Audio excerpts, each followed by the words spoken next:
Put that coffee down.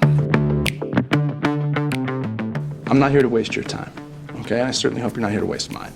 So I'm gonna keep this short. Helen, we're both in sales.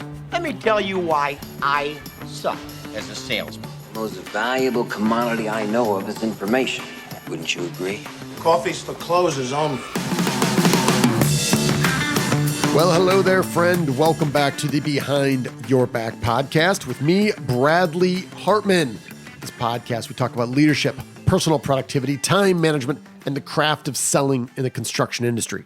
This podcast is sponsored by Boise Cascade Engineered Wood Products. They help you move faster and build stronger, making it easier to get more done. And our friends at Materials Exchange, they are the LBM industry's answer to E-Trade. They are your digital marketplace for lumber and panels. Well, you, my friend, you are in for a treat today as I get to share my conversation with Mr. Josh Causey. He's the vice president at C&B Electrical Contractors, a second-generation electrical contractor here in the Dallas-Fort Worth area. He was also a top collegiate baseball player at one of the top baseball universities in the country. And as if he needed more, he's the founder of Bolt Software that was acquired last October by ECI. So just in there, in a few short words, I threw a lot at you. So let's break this down. So Josh followed his father in the business, going on 17 years working for C&B Electrical Contractors. They have chosen to work with national and regional production builders. Now, I meet people all across the country all the time. Many of my clients, they proudly state, knowing that my background comes from a national builder at Pulte Homes, they will say, I will never, ever work with a production builder because you can't make any money. And my response is always the same. That is patently false. You can make a lot of money. However, you have to do things very differently and you have to have a lot of discipline. Otherwise, you will get run over. So that is part of our conversation that we're having here today with Josh. And we're talking about how he leveraged, and his team at C&B Electrical, how they leveraged technology to scratch their own itch, to solve a problem when working with a national or regional builder. There's lots of things going on, lots of requests, lots of material, lots of change orders, lots of prints that are inaccurate. So how do you document all this? Well, Josh and his team found in the market there wasn't anything to truly solve that problem. So they leveraged technology and they built it themselves. Several years later, they realized they had something on their hands that was very unique, and it was called Bolt Software. Now, Bolt Software is a software as a service solution that simplifies project engagement, scheduling, and estimating for new home construction subcontractors. So here was a subcontractor that became an accidental software developer. And in today's episode, Josh shares how this went from a solution that they were developing specifically for themselves to begin thinking about something larger, broader, about creating a separate company to sell the software to help other subcontractors who are struggling with the exact same problem. Now, this is where ECI comes in. ECI is the premier brand in cloud-based business management solutions for the building industry. You probably know of them already. Dealers are using Spruce all across the country, and builders all across the country use Mark systems. And Bolt Software was a really tangible tool that could fit right into that ecosystem to help really connect the dots to make the entire supply chain more efficient. So in today's episode, we talk about how to drive profits from national and regional big builders. We talk about leveraging technology to solve your own needs, and we talk about partnership in general, and more specifically, collaborating with ECI and how that will allow them to scale Bolt Software. You're going to walk away from this conversation with insights on discipline and how you can document your way to increase profitability and holding your builders accountable. You can do it in a way where you don't come across as a martyr, and yet you get what you deserve, including trip charges. That's right, including $85 trip charges or whatever you charge. And last but not least, you're also going to walk away with a tool that can help your subcontractors succeed, to help them think differently, leverage technology to earn more profits and run a better business. So without further ado, please enjoy my conversation. I know you will, with Josh Causey, Vice President at C&B Electrical Contractors and the founder of Bolt Software. So, Mr. Josh Causey, welcome to the show. Thanks for having me. You don't know how excited I am for this. It's been a long time since I've been with a guest. We're socially distant, but we're in a real place.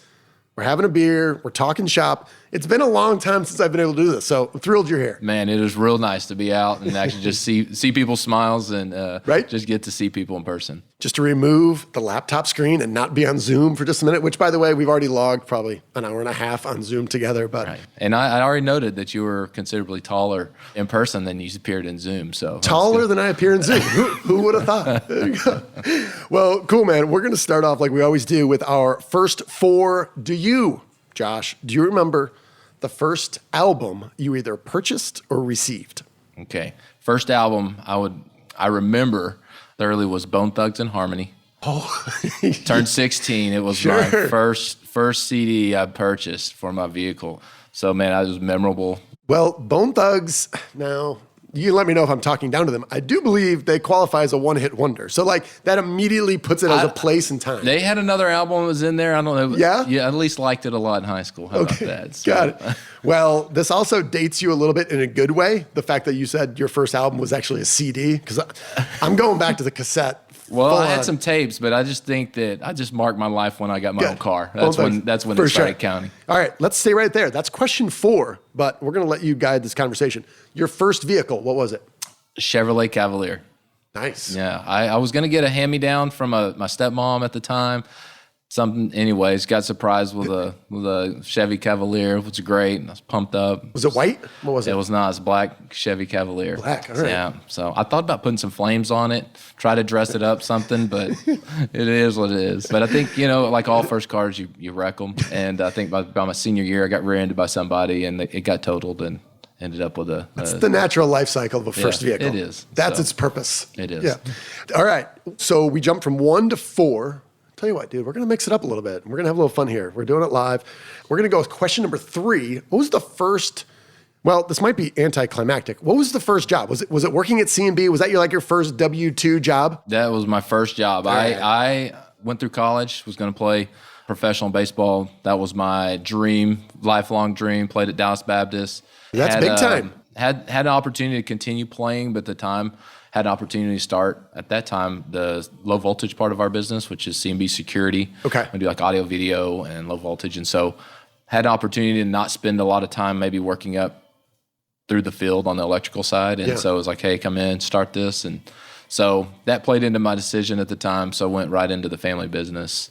And I had been working off and on in the summers. Okay. Doing takeoffs, answering phones, just kind of miscellaneous tasks. Now, Dallas Baptist is big time baseball. That's serious stuff. What position did you play? So I started as an infielder. I'd like to say I got the Chuck Knobloch syndrome, got where I was having trouble throwing the ball across the infield consistently or booting the ball. Fortunately, I was able to, my bat was working for me well, and so I ended up, they said, Causey, you need to go to the outfield. I said, sounds good. So I ended up in center field. Got it. Well, that was the most self-deprecating way for you to say you played center field at Dallas Baptist, which is big time. So that's really cool. Last question, we're back to music. Do you remember the first concert you attended? So concert would switch gears from Bone Thugs. We went to Garth Brooks. Oh, you did? Actually, yep, at American Airlines Center. Okay.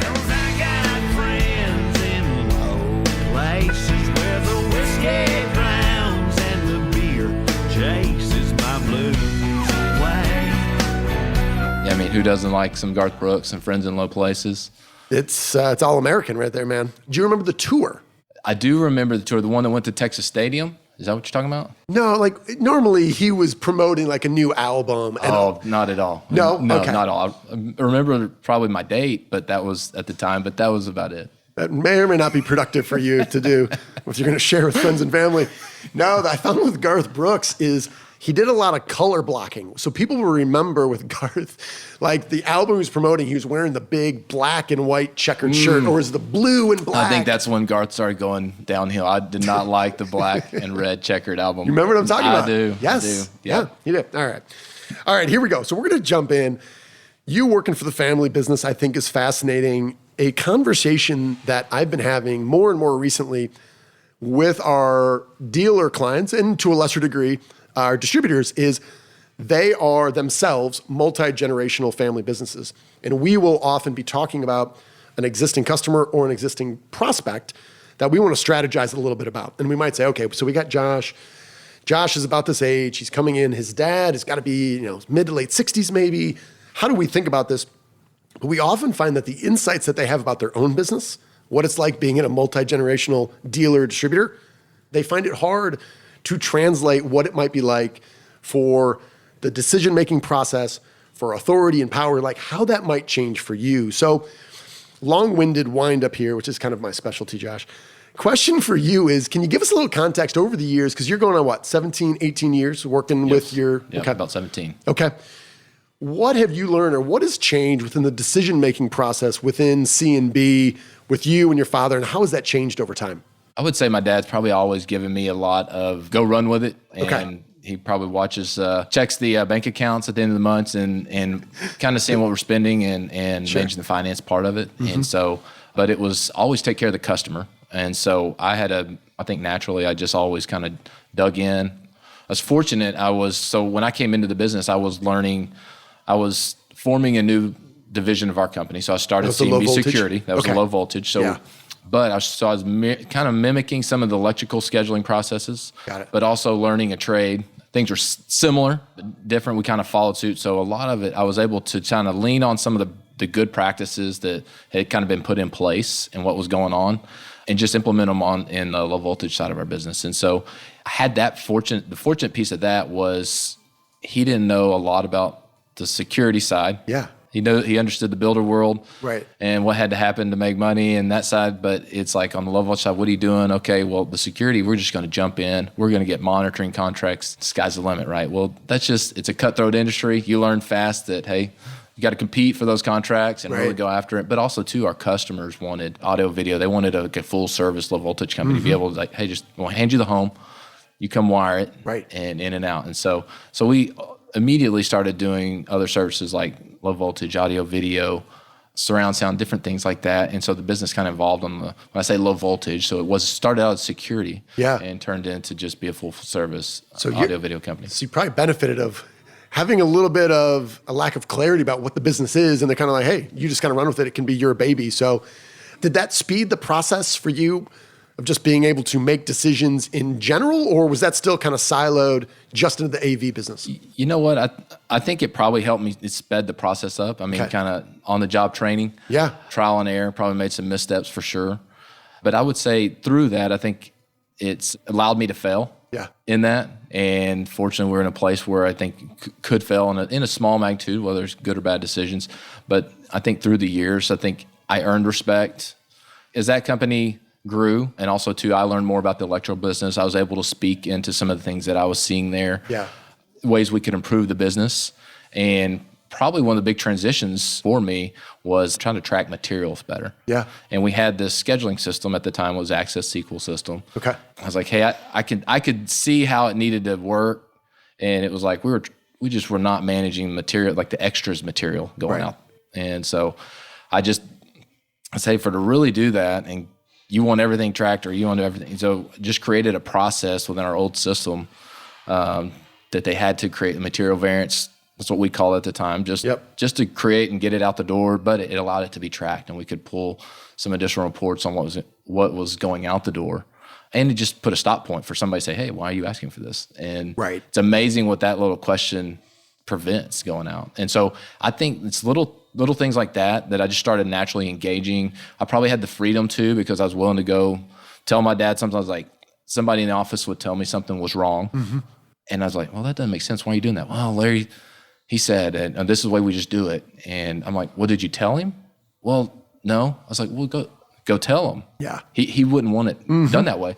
So I think because I was more, there's some freedom there, because he's still gonna love you on the end of the conversation. There's a natural fear with employees, I think, that, and my dad's not a domineering guy or anything like that. He would want to know. I was like, "Did you tell him that you didn't agree and you want this?" And so it's like, he would agree with you. And so I think through the years, I think there's just decisions I was willing to engage the process, and I wanted to see the business get better. And then I think maybe being younger, I leaned on technology a little bit more, and I saw the advantages of tracking things and trying to get basically a per job P&L. I could just see some of those things we wanted to accomplish and talk about. And so I was able to at least look through the computer system side of it. I was able to say, well, here's our gaps. And I was okay to tackle that. Where the older generation at the time, technology is still being introduced. I would say that we were I'd say we were cutting edge back then. And that was because we were using, even when email came out, we were utilizing email. Yeah. And then when we started building an Access SQL database, long before I got there, just to track work orders and scheduling and what our supervisors are doing. And so I think I was just able to see, when I came in, I was able to look at some of that and say, okay, well, let's keep building and let's keep pushing it. And I tend to push in that direction. Well, I think you're describing something that's really important that we wanted to transition to as well. Probably just as much as I do, the number of people that are, many are listening, probably the majority, said, listen, if you're going to work with a national builder, if you're going to work with the big boys, you're not going to make money. Do it for cash flow. And I would say, well, to be fair, I've worked with a lot of guys. You have to think differently about the work. You mentioned the per job P&L.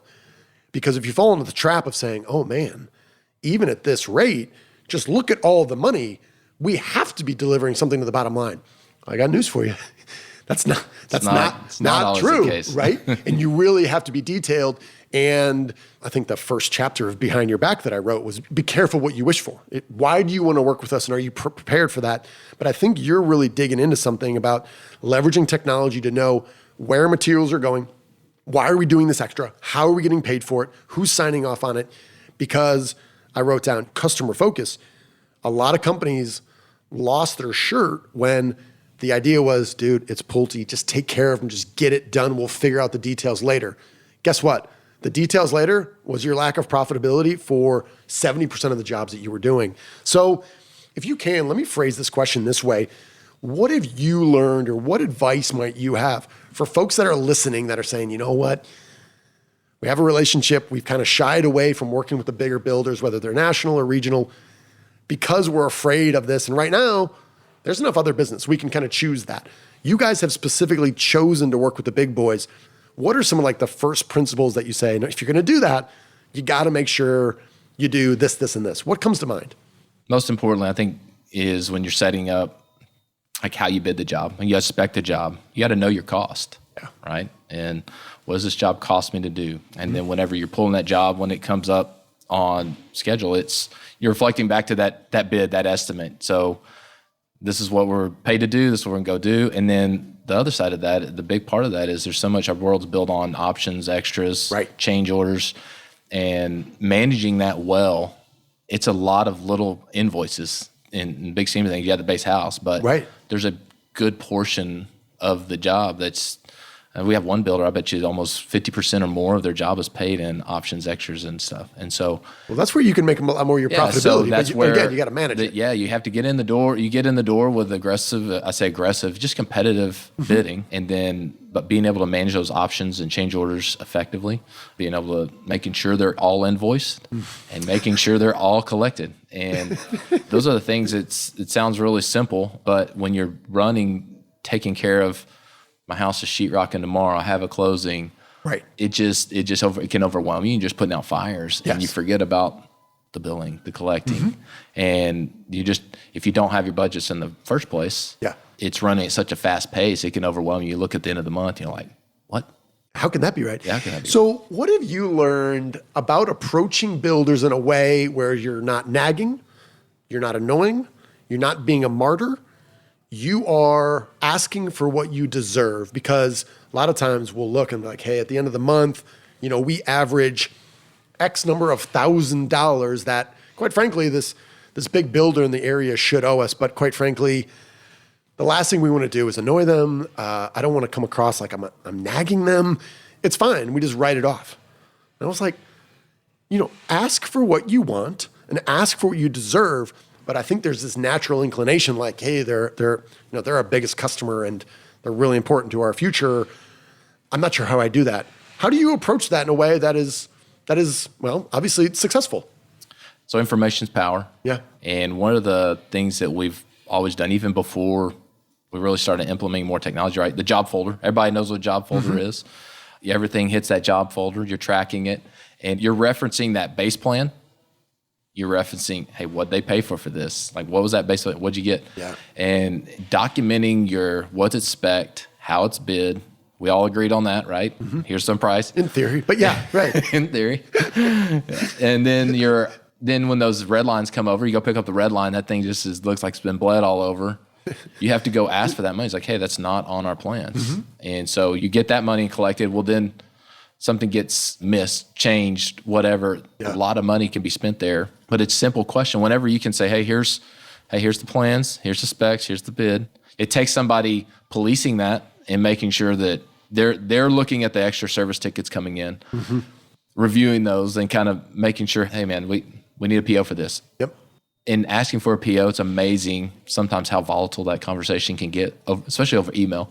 It seems like real quick it escalates. And I'm like, it's just a trip charge. It's just $85. But anyways, I think if you document well and you just, like I said, typically it all comes to agreement. But it's just, I would say in our world, I say out-document the builder. Like if you have all your ducks in a row and you know you're asking for the right thing, if you're not and you owe it, go put it in. Yeah.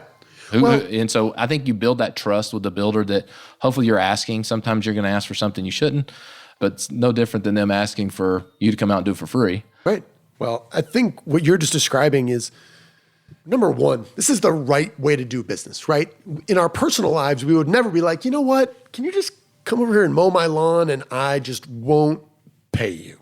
Like that feels wrong, but we do it to our trades all the time, right? Oh, regularly.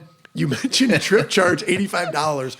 There has to be people, because it's triggering a thing in my mind. I'm sure people are listening saying, no way. There's no way he charges $85 every time he does a trip charge. How often, and what's your success rate on that? Like, is this just but I mean, part of this is, hey, here's the boundaries. Yeah, I would say that honestly, so it's interesting. We worked with some builder events like I guess a lean blitz and things like that. They even had like this trip cost calculator. They had everybody worked up a price, and I think it's kind of that those moments the builder agrees with.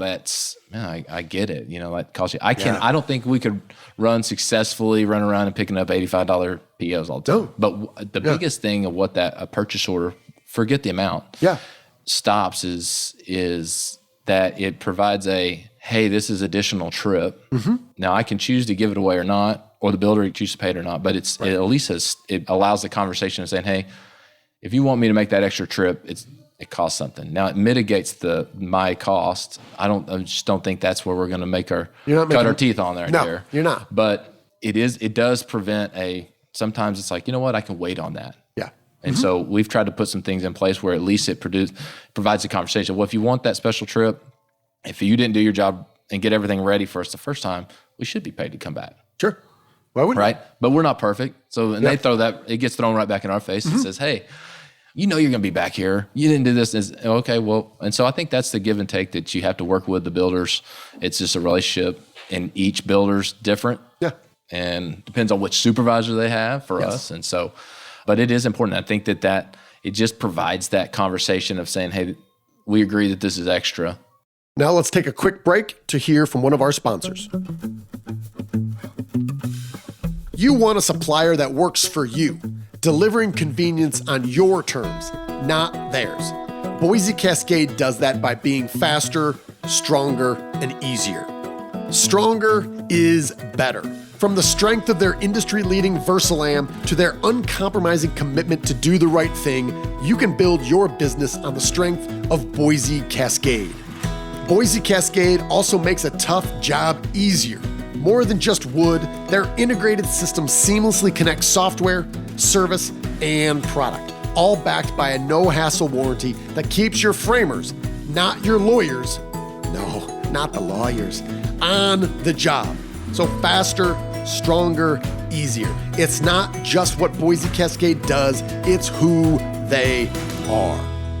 Well, I think the phrase earning the conversation, you have a process in place that forces the conversation, because otherwise the superintendents, the construction managers, the PMs, they're going to ask for what they want. And if you let them do that and you say yes, that's the new standard. And yeah, one of the more polarizing things in my book, I talked about the $0 invoice, where I would have my contractors, and when I was in purchasing, I said, hey, if you are doing things that you believe you should get paid for, I know sooner or later that is going to impact our price. And if we're not running our schedule tight in the field, that will impact your ability to give me the best price in a purchasing role. So I said the ZDI stands for a $0 invoice at the end of the month. I want you to send me what you think you should get paid for. Now, and I would be very clear. I don't want to pay this. It's $0 for a reason. However, I want to know about it. Right. And I started getting these in, and I was one of the few purchasing managers who spent time in the field building. And I will tell you, the conversations we had blew me away, but it also gave us an early warning signal. Actually, for the contractors, it was a late warning signal. It gave us ideas on where we needed to train our staff better, because we would go and be like, dude, this is not how we do business. They had autonomy and we were busy and we weren't able to do that. So earning that conversation is huge. Josh, I want to transition just a little bit here, because I think what you're just describing here seems like it's a perfect segue into your development of your own proprietary software. Right? This is where the story is going that we're telling right now. But just out documenting your builder, understanding where the materials went, understanding the extras. That is a ton of detail. Walk me through the process when you started creating what became Bolt. And I'm curious about what was, if you kind of think back to this, the germ of the idea where you say, we need to create our own software to solve our own problem, to scratch our own itch. What was that? Do you remember what that conversation was like? And did that come up with you or your dad, or how long had this been in the process? Yeah, actually, so I don't know the official time frame when it originated. So my dad always invested, he believed in technology, right? And so we invested in, I think he was one that even, you go back to the mobile phone, right? Yeah.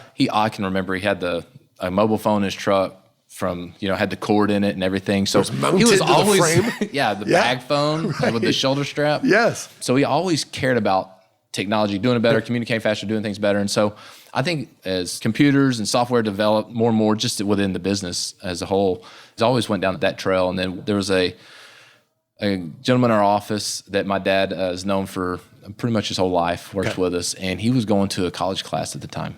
He's an electrician by trade, but he was taking a access class at a local junior college or something like that. And he's like, hey, I believe the story is he's like, hey, I think I can create like a T-pole tracking system. What the hell is that? So temporary poles. So he was just going to create, temporary poles. T-pole. It is pole. Yeah, T-pole. So temporary power pole is probably the full learn, but in our world, T-pole. Sorry. Keep going. Ignore me. Just keep going. So you were a builder. You called in T-poles. So anyways, he said, hey, I think he had to do a project for class. Yes. In his access class. And he created this little basic form to probably check out a T-pole to a job site, check it back in. That's a few $100s you're sitting there managing. It's an asset hopefully we can turn over a few times before it dies, and they take enough beating on the job site. So we're trying to manage those as a business. And so from there, that's where our system prior to the Bolt software platform originated. We had fully built out like an Access SQL database. What system. year was this? Oh man, that was probably 2000. Before I got out of school, probably in like late 90s, 2000s was when that was all being developed. And it was literally solving, at that time, hey, we need to be able to do this. And so when that one little project turned into our full-blown scheduling system that we put every work order system into, turned into an estimator. And we had developed our own estimator. We were able to crank out bids efficiently, pull materials for our jobs. And so that had just evolved. And so when I graduated out of college, my dad had an idea. He wanted to be able to, this was email, everybody was using email, mobile phones and stuff like that were kind of coming around where you could at least be able to shoot emails from your phone. And so what he wanted to be able to do is leave the job site and be able to email the QC list to trades. And so he had spent a lot of time and resources before I'd ever started. He wanted it translated, kind of going into your English, Spanish version. We got to talk to trades. He wanted to be able to it's like a move, plug, right, 2 feet. Like everything kind of canned answers, but he had this idea that, hey, I can develop this system, leave the job site. I have a translated QC list for my crew. I could email it to the builder. I'm done with it, right? And so that was his concept. I wanted a walk program for my supervisors, but technology just didn't. When I got there, we started kind of working through that some more. Okay. And what I saw was the biggest thing, technology hadn't caught up. We had, like, I think the Toshiba Tough books, or I'm sorry, Panasonic, I think. Yeah. Panasonic Tough books, right? Yeah. 2004, 2005. Touch screen, so you have some touch screen. It was this thing that's supposed to be rugged. You could be it on the job site, but for the trade, you still needed your floor plans. Right. Those things are bulky, hot. You got to fire them up. Just wasn't there. Yeah. And the 2010, the iPad came out and was released. Game changer. And I actually remember going to the iPad store, seeing it actually pulled up a PDF there, because by then we had already started scanning all our documents. So all of our stuff was PDF'd at the office. So I knew accessing PDF files was a must, because we had these 11 by 17 PDF files everybody's using. Right, yeah. And so we needed our plans, we had the work order, and we had to click a list. So I just pulled that up there, said, hey, I called my dad, said, hey, I think this is the piece of technology that we can run with. And so from that point is kind of what really started our entry into the development of the Bolt platform. Yeah. Well, I think it's really important to note here too, is when you're talking about this and talking about your father, his interest in technology in general, the fact that you had an electrician who's going to a junior college on something that one might say is largely irrelevant to his actual craft. I think an important point is your dad's self-made, didn't finish high school. And I think it just goes to this mentality that sometimes we think we have to be this Steve Jobs knockoff, to be this guy who's always thinking about tech. I think it's just a mindset of, we will invest in and look at any possible way to solve this problem to run a better business. And that, I'm speculating a lot about your dad, but I don't know. You can answer. Am I far off on that? Not at all. I mean, he's a constant learner. Even today, like, he's always bringing stuff, dropping on my desk. At this point, it's talking about retirement stuff and things like that, but he's always learning stuff. And so whether he's reading it, he gets a couple nuggets out of it. I think he's always willing to continue to learn. And what he's soon to be 70, and he's still in that mindset. And he's always taking that, and he's relentless. He's unwilling to give up. That's what he'll tell you. Yep. There's definitely times where I think there was a period back in the 80s, he's coming through the P&L, and his accountant comes and tosses the P&L on his desk and says, you need to file bankruptcy. And he just refused, and was willing to roll up his sleeves and just stay at it. And it was probably where a lot of the business learning came from there. But through all that, like I said, but he's still that mindset of, hey, we can do this better. And building it on, I think, constantly taking care of the customers, right, is willing to, hey, we're going to take care of that, go the extra mile, because in the same breath, it also protects our interest. If we know the jobs are ready, we can send out, we're not burning dry runs. And so it's just that how can we do this better mentality. So let me ask you this. You guys are getting traction. You kind of see the iPad as kind of the missing piece here. At what point do you start thinking, oh, this is something that can help a lot more people nationally, and start thinking about this as a product that you could potentially sell? Because that to me is another fascinating piece of the story. How soon did that happen? So I think, we're past all the .com booms. Now we're moving to the app world, the Facebook, the Twitters, you're seeing that side of technology take off. And I think I'm going to call it ignorance, right? You're like, just like when we stepped into security, man, we're going to go sell all of these monitoring contracts and make billions. And so here we go. So now we roll this up to software. We haven't learned much, because we're like, oh, we're going to be the next Facebook, or, here we go. So we get into this. And so that was kind of like probably the mindset. It's like, hey, we first integrated and built the mobile app to integrate with our databases back at the office, our legacy system. So you built the mobile app just for your guys, right? Originally, that was what we built it for. Okay. And I was like, in my mind, we're thinking about, if we want to sell this, because you're seeing all the apps being created, everybody's downloading, talking about the next Facebook or whatever that technology is. And so you're kind of seeing some of that. And so it's like, well, how can we go sell this? And so if we wanted to. What year was this, Josh? This is about 2010.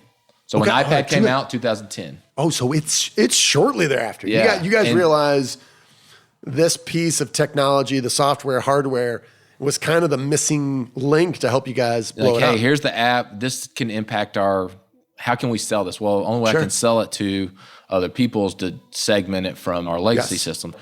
So that's kind of where we reached out, and it's like, okay, how can we and create the cloud. The cloud talk's starting to come on, and you're starting to understand some of those pieces and kind of figure it out. And so it's kind of really, I just asked the buddies, like, hey, I'm looking for somebody And at the church I went to, and he's like, hey, I know this guy. He's looking for someone who's doing some stuff on his own right now, has a background.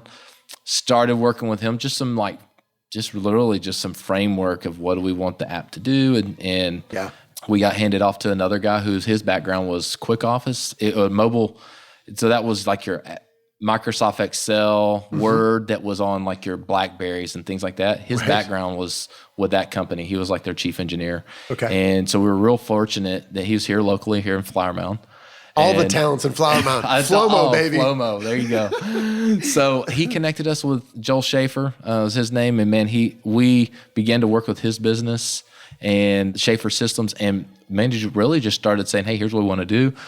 He had a background in mobile and just started by, like I said, it's just like we were kind of doing it in our office, like for us. But at that time, we were still building it for C&B. Yep. But we were designing in such a way that C&B would just be a customer.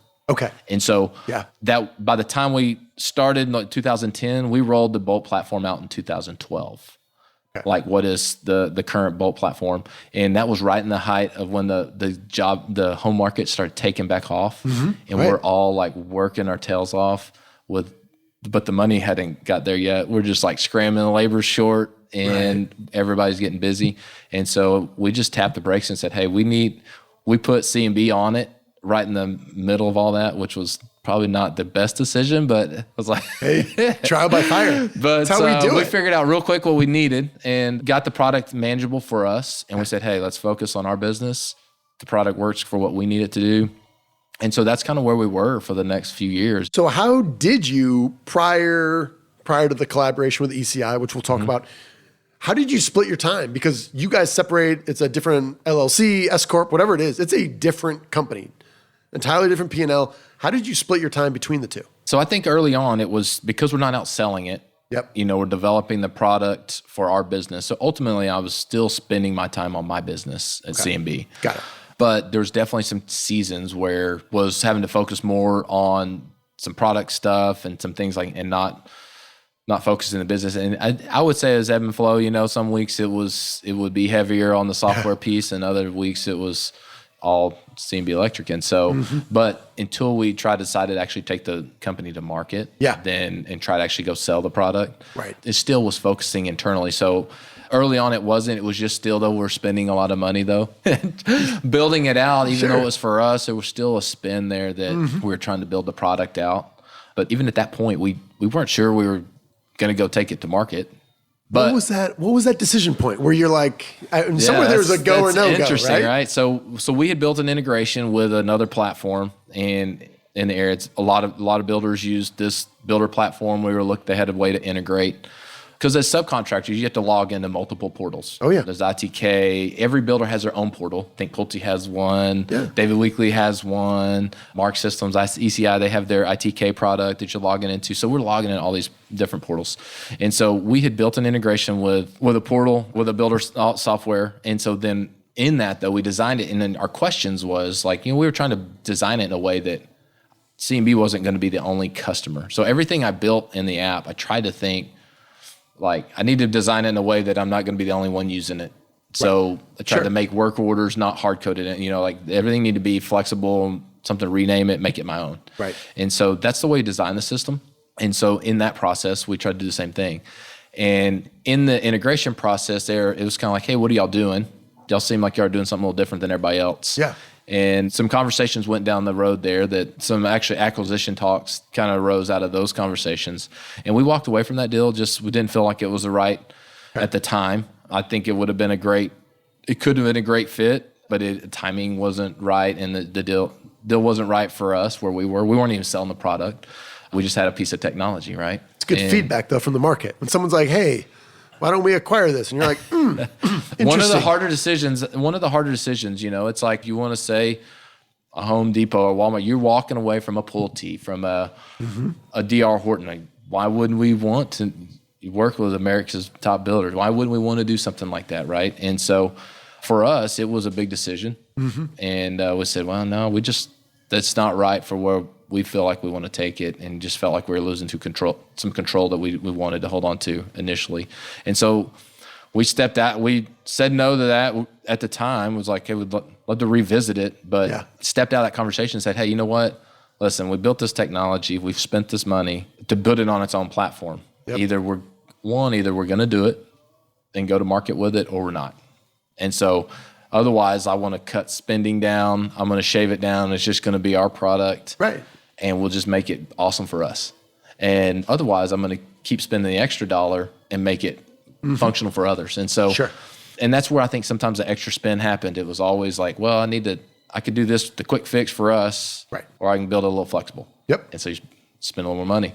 And so that's where the change happened. And it just said, hey, so that was 2016 was whenever, or actually the end of 2015 and moving into 2016, we said, hey, it's now or never. All and right. so then we were electricians all of a sudden saying, we're going to sell software. It's the most obvious transition ever. But I mean, I also think in one respect, you're being self-deprecating about this. Like, what do we know? On the other hand, this is what happens, right? Zuckerberg's in there after he gets dumped by his girlfriend and wants to compare girls at Harvard. And then, it becomes a thing and then it grows, right? Not comparing you guys to Facebook or you to Zuckerberg, no. But that idea all of a sudden, that wasn't the intention, but we're here now. All right, now what? Now what do we decide what to do and how our strategy is different? So walk me through if you can, because otherwise, dude, we're both here. We can Uber home. We could do this for hours. Walk me through how did this connection, because you had an initial suitor. So right off the bat, you guys find whenever people are interested in acquiring it and it's not even for sale, that's good market feedback, right? Yet there's 4.5 years until you really partner up with ECI. What happened with ECI where you guys recognized this is a partnership that is going to be, built to last? Yeah, so I think that it's interesting. Once you decide, hey, we're going to make a business of this, we brought Sam Knight on initially just to flush out, hey, I was like, I'm doing electrical stuff. I just need somebody to help me start building out websites and marketing stuff. Just kind of, if we're going to do this and kind of figure this thing out. That was still when we were in talks with the original company. And it was just like, hey, what can we run with it? And we walked away from that. I was like, okay, I hired this guy. We're going to go at it. So we had you're just building relationships like any business. And you're thinking, okay, well, if our end goal is we want to be able to build the product for a few years, 4 to 5 years, and be able to have an exit strategy, then what does that look like? Who are possible companies? So, that first year, I think we went to the builder trade show. Okay. I think one of the first things I did is walk around. I just tried to go see all the different builder softwares, and there's a bunch of them. So which was good because in our world, you just deal with your builders and you think, well, these are the only, this is what's out there. But then you go to the builder trade show and you're like, man, there's a whole world of. So I felt one, it was affirming in our decision that, hey, it was a good decision. I think it was still the right decision at the time. But two, it was just like, who can we meet? Who would be the next 2-3 suitors that would be good relationships to continue to build relationships? And we were fortunate at that time. It was Mark Systems, who we had called when we had integrated with Supply Pro at the time. We also had, we reached out to Mark Systems. We had reached out to Pulte, which they were using their own system at the time, which I can't remember, but we just kind of, David Weekly Homes, they have their own system. It's like, we want to integrate with everybody because we don't want to do the data entry. So the more people we can integrate with at the time, and they have the platforms are open to it, but also too is just building those relationships so that we wanted to hopefully build some type of distribution channel, so to speak, for software to network with. And through that, I think Mark Systems was acquired by ECI, but we had met with Scott Duman, and he saw Bolt and was like, man, I've always wanted to do something for the trades. Also, I see that market. And so he kind of kept in touch with us. Okay.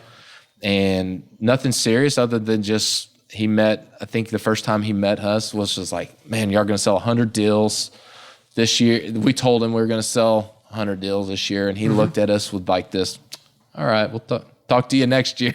Right, sure. So the next year we ate our humble pie, had coffee, and how'd it go? So we learned a lot. But that's kind of where the process began for us, is just kind of reaching out to the distribution channels and kind of forming some relationships. Well, I want to ask you this. Let me I think you're in the mood for it right now. I'm going to put you on the spot here a little bit. For folks that are listening, I want to make sure we don't bury the lead too far. If you could, I'm going to give you an option.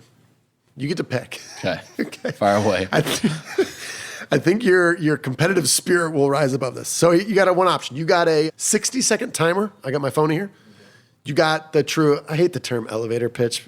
How often are you on an elevator, really? You're doing that pitch. Mm-hmm. You're not. You got 60 seconds there to explain what Bolt is, or I have a very simple framework. I'm a very simple man when I write things, whether it's a book or an email. I do X is true because of A, B, and C. So Bolt is a fantastic software platform for contractors because of A, B, and C. You can either do the 60-second pitch, or you're looking at me funny. Man, or you can give me the top 3 reasons Bolt is a great, because I want to make sure folks who are listening be like, he's talking about this. Like, what is it? Bolt? What is it, right? Yeah. And I want to make sure if we get off this and people are like, Josh was great, I don't know what the hell you guys were talking about. I feel like I would have let you down, and I don't want to do that. So do you want the X is true because of A, B, and C, the top 3 reasons, or do you want the 60-second elevator pitch? What do you want? I'll give you the elevator pitch because right. I feel like maybe I prepared for that one better. Prepared for it. You built it. It's your baby. Now, This is audio. This is audio, right? Okay. So we can edit this. I don't know. No, unedited. This is live. All right, here we go. Are you ready? I'm ready. Hold on. I'm giving you a timer. Are you ready, dude? I've never done this. We've never done this live. We're breaking boundaries here. Hold on. All right, 59 seconds. Actually, I'm not giving you 60. I'm ready. 0 minutes. Here we go. All right, you just took a swig of beer. You, my friend, you're ready to go. 3, 2, 1. You're live.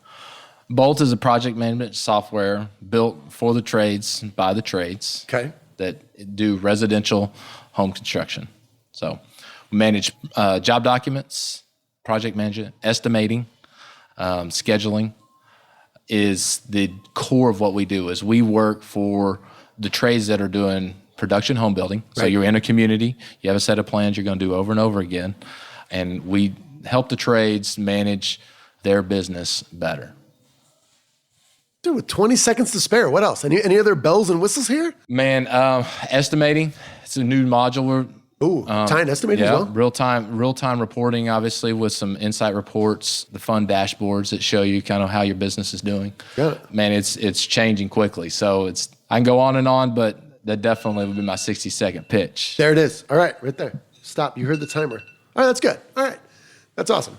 Well, I wanted to make sure, I'm like, if we could do this whole thing, and I'm like, I wanted to make sure we do that. So, and here's the thing that with technology, especially in these times that we are in now, we are really encouraging distributors as they think about their dealer relationships, dealers as they think about their builder relationships or their subs, is how can you help them think better about technology to run a better business? Because if you do that, it doesn't become, right now, obviously lumber and just materials in general, right? Your entire supply chain, everything has an escalated price. All we're having is price and availability issues. When you talk about whether it's Bolt or another software program that can fundamentally change the way they do business, you are altering that relationship. And it's not about what the price is. It's about a relationship and helping you grow your business. And I just had this conversation the other day, and I almost put my head through drywall. They're talking about still putting in fax machines. And I said, why are you putting in fax machines in a greenfield location? And he's like, well, that's what our customers want. Then I said, help your customers acclimate to 2021 and change their lives. I'm like, what are we doing? You're enabling incompetence. And then I kind of calmed down. I was like, all right, I apologize.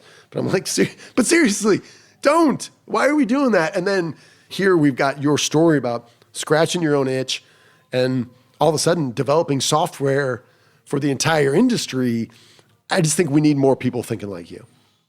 Yeah, I think it's interesting. It's like how can construction as a whole, I think it's just low tech. Yeah. I mean, that's the way we're seeing it. Is like they don't want technology. They're just not interested in it. True. And you still have that a lot. Right. However, I do think there's a transition. You kind of go into, you mentioned earlier about the multi-generational.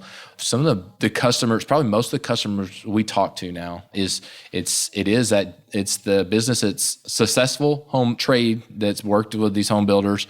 The parents are aging out of the business, and they have a son or daughter or somebody that's coming into the business. It's like they've grown up with iPhones, iPads, things like that. Like you hand them a piece of paper, like, and that just text me, email me. They don't even want it. And so whereas the previous generation, like, it's like old school is like, I give my paper. I need my paper. It makes me warm and fuzzy. I want to flip pages. But the reality is you can't manage. I mean, we were just, even for our own company, we were just it was like a mutiny who was going to file the work orders. That's what kind of pushed our business into just scanning documents, getting digital, because, I mean, we just had rooms of file cabinets. Right. Everybody hated to file. So it was like, when you're just having to hire someone just to go file because everybody's just fighting over it, it sounds silly, but that's what pushed us more into technology. And that's the nature of just construction as a whole. And so to take technology and implement it and put it out in the field, picture's worth 1,000 words, right? Yep. We're sending text messages. That's just how our society communicates now. When we're out on that job site and we're saying hey, we need to move this job, it's not ready. And the builder's like, no, it's ready. It's ready. It is ready. It's like, are you looking at the same house I'm at? Because I'm standing. Should we define ready? We should not. But it's ready. Does it need a roof? No. No. Right now it's windows. All right. Hey, man, I'm watching the time here. I want to make sure we send people off they can learn more about this, because I kind of going back to my point earlier. I want to make sure if you're a dealer you're listening to this and you're selling to and you're helping subs, I think this is something that you need to bring to their attention and say, hey, this is an option. You should investigate in this because it's been designed, kind of the Damon John FUBU, for us, by us sort of thing, right? Except coming out from Texas here. The idea is, hey, you built it to solve your own problem. It can solve other people's problems. If they want to find out more information about this, or you're listening, you are a builder, you are a contractor, you want to dig into it, learn more, or you're a sub, or you're a dealer and you want to help your sub, where can people find more about this? All right. So boltsoftware.com. Okay. www.boltsoftware.com. The best place to go. Okay. There's going to be a place there for you to say, hey, see a demo. You're going to get somebody give you a call. They'll give you a call, find out a little bit about you. Yep. We do there's, like I said, concrete companies, trim and door companies, plumbers, electricians. We have a venting company, and we have companies that have 2 employees that are on the system, and we have companies that have 400 to 600 employees on the platform. Yeah, and so it's very flexible. But if you're working with those residential space, I mean, it fits you. It's worth the call to at least evaluate it for your business. Okay. If you're using your iPhone or your Android tablet right now, or your iPhone or your Android phone, you're using a tablet. If you're on the internet scheduling stuff, you're going to the same platforms. We are all going to using these platforms to send text messages, check emails. What we're trying to do is take your Dropbox or whatever cloud storage system you use, maybe a Google Calendar or an Outlook calendar. We're trying to, in the pictures you have stored on your iPad or your iPhone, we're trying to take that and put that in a job folder for you. Okay. Put a schedule around it, help you manage it through the workflow of a trade. You're going to get the schedule from the builder. It's going to push several times. What? No, I'm sorry. Not when I'm running the show. I'm sorry. It always hits its scheduled date. But it's going to move multiple times. You got to get your job ready to go out, get out there, get your job done, get it complete, and then you got to invoice it and bill it. Like I said, this platform can be ran from from your mobile device, your mobile desktop back in the office, communicates back to the people in the office, and allows them to continue working while you're out, while your field supervisors and stuff are out in the field and managing. They're part of the job, because most everything we do is in the field. Yeah. Right? I mean, you do all the budgeting and all the paperwork prior, but really what's happening is somewhere in the Metroplex, somewhere outside of the walls of your business. For sure. And so you got to be mobile. And I just encourage, it's like I said, my encouragement is take a look at it, evaluate. If you're not using something, the other guy is. Cool. All right. That is boltsoftware.com. You guys chose the www, didn't go. All right. That's got it. Okay. Awesome, man. Well, hey, I appreciate your time. Had a lot of fun with you here. And yeah, look forward to hearing more as you guys connect out and help a lot more folks, I think, change this perception that you can't make money with production builders. And I also think if you can make money with production builders, you take that same mindset, that same ethos, and you apply it to any other customer, you will grow your bottom line by a point, 2 points, 3 points, literally within months. So applaud what you guys are doing. Josh, thanks so much for your time. Hey, thank you. I enjoyed it. As always, thank you for listening. I hope you found my conversation with Josh Causey to be worth your time and attention. Now, if you have subcontractors that struggle with getting what they deserve from any builder, let alone a national or regional builder, I would strongly recommend you reach out, make that connection, make sure they're aware of Bolt software, and share this episode with them. They can listen to this and they can determine if connecting with Josh or anyone at ECI will help them solve their own problems, to be more disciplined, to out-document their builder in a way where they don't come across as a martyr and they can run a better business. Now, our goal here is to make this the best podcast you listen to, and I'd love to hear your thoughts, ideas for future shows, any potential guests you might want to hear, or any builder scenarios that you are struggling with. Do not hesitate to email me directly at bradley@behindyourbacksales.com. You can link up with me on LinkedIn, and you can connect with me on Instagram at BehindYourBackCEO. Just recently, we've had a few different folks reach out to us with different ideas for episodes, and we couldn't have agreed more. And we said, hey, instead of you offering up an idea, why don't you come on the show? Let's talk about this, and let's provide some solutions and tools for folks on very specific issues, and those are coming out soon.